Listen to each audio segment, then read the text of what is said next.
Et d'ailleurs, c'est peut-être l'occasion de faire un petit point muguet, petit point fleuri du muguet, pour voir d'où vient l'utilisation du muguet, la symbolique du muguet, autour du 1er mai. Déjà, c'est une plante printanière. Elle pousse dans cette saison, donc déjà, naturellement, il y a un lien entre le mois de mai et le muguet. Ça aide.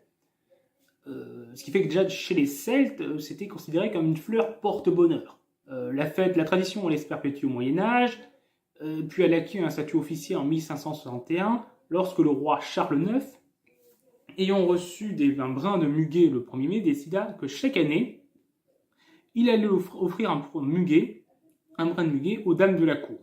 Et donc, du coup, ça allait vraiment dans l'élite, par imitation du roi, se faire d'offrir aux dames des muguets pour le 1er mai.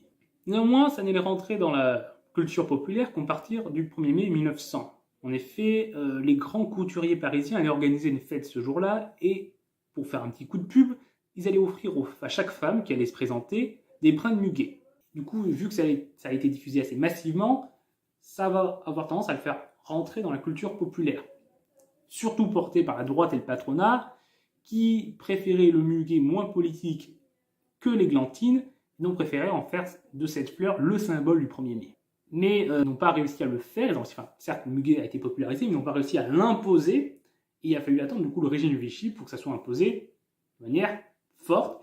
Le muguet, ça par contre, est vraiment rentré dans la culture populaire, y compris chez les syndicats et les partis de gauche, par exemple le Parti communiste qui vend traditionnellement son muguet chaque 1er mai.